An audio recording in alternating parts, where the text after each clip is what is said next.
Hello বন্ধুরা, প্রতিদিন আজকে আপনাদের জন্য নিয়ে আসলাম মূলত জেলা প্রশাসক কার্যালয় গাইবান্ধায় নতুন একটি নিয়োগ বিজ্ঞপ্তি প্রকাশ করেছে। মূলত পদের নাম, পদের সংখ্যা, বেতন স্কেল, শিক্ষাগত যোগ্যতা, আবেদনের সময়সীমা এবং আবেদন পদ্ধতি, কিভাবে আপনাদের আবেদন সম্পন্ন করতে হবে, আবেদন সম্পন্ন করার পরে যে আবেদন ফি জমা দিতে হয়, কি সিস্টেমে আবেদন ফি জমা দিবেন, আমরা বিস্তারিত এই ভিডিওতে তুলে ধরার চেষ্টা করব।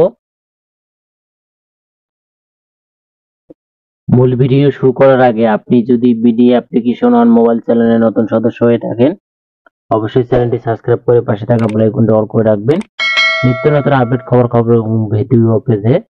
তো চলুন কথা না বাড়িয়ে শুরু করি।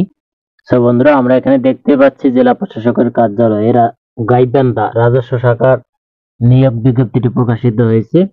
মূলত একটি পদে নিয়োগ দেওয়া হবে। এখানে পদের নাম দেখতে পাচ্ছি অফিস সহায়ক এবং পদ সংখ্যা দেখতে পাচ্ছি 55টি পদে নিয়োগ দেওয়া হবে। বেতন স্কেল আমরা দেখতে পাচ্ছি গ্রেড 20 হিসেবে বেতন প্রদান করবে 8,250 থেকে 20,010 টাকা পর্যন্ত বেতন। শিক্ষাগত যোগ্যতা আমরা দেখতে পাচ্ছি স্বীকৃত বোর্ড হতে দ্বিতীয় বিভাগ সিজিপিএ অর্থাৎ মাধ্যমিক স্কুল সার্টিফিকেট এসএসসি পাস করলে আপনারা আবেদন সম্পন্ন করতে পারবেন। প্রার্থীর বয়স 18 থেকে 30 বছর, তবে মুক্তিযুদ্ধ সন্তানদের ক্ষেত্রে 32 বছর পর্যন্ত গ্রহণযোগ্যতা দেওয়া হবে। চাকরি আবেদনের যে সময়সীমা আমরা এখানে দেখতে পাচ্ছি 30/5/2024 তারিখ সকাল 10 ঘটিকা হতে 30/6/2024 তারিখ বিকেল 5 ঘটিকা পর্যন্ত আবেদনপত্র দাখিল করা যাবে। সরাসরি ডাকযোগে কোনো দরখাস্ত গ্রহণ করা হবে না।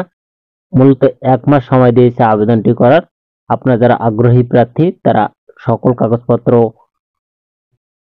নিয়ে আবেদন সম্পন্ন করতে যাবেন আপনাদের নিকটস্থ কম্পিউটার দোকানে। অনলাইনে আবেদনপত্র সংক্রান্ত নিয়মাবলী শর্তাবলী এখানে দেখতে পাচ্ছেন। সকলের সুবিধার্থে আমি ডেসক্রিপশন বক্সে লিঙ্কটা দিয়ে রাখবো, সেখান থেকে সার্কুলারটি ডাউনলোড করতে পারবেন এবং আবেদন সম্পন্ন করতে পারবেন। আবেদন সম্পন্ন করার পরে অবশ্যই আপনাকে অর্থাৎ আবেদন সাবমিট দেওয়ার পরে আপনাকে এসএমএস এর মাধ্যমে ফি প্রদান করতে হবে। আমরা এখানে দেখতে পাচ্ছি 1 নং কর্মীদের জন্য 112 টাকা পেমেন্ট করতে হবে।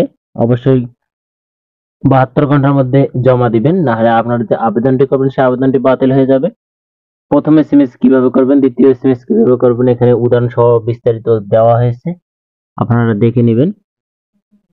তো বন্ধুরা, এই ছিল বিডি অ্যাপ্লিকেশন অন মোবাইল চ্যানেলের পক্ষ থেকে আয়োজিত মূলত জেলা প্রশাসকের কার্যালয়ের গাইবান্ধায় যে নতুন নিয়োগ বিজ্ঞপ্তি প্রকাশিত হয়েছে বিস্তারিত প্রতিবেদন।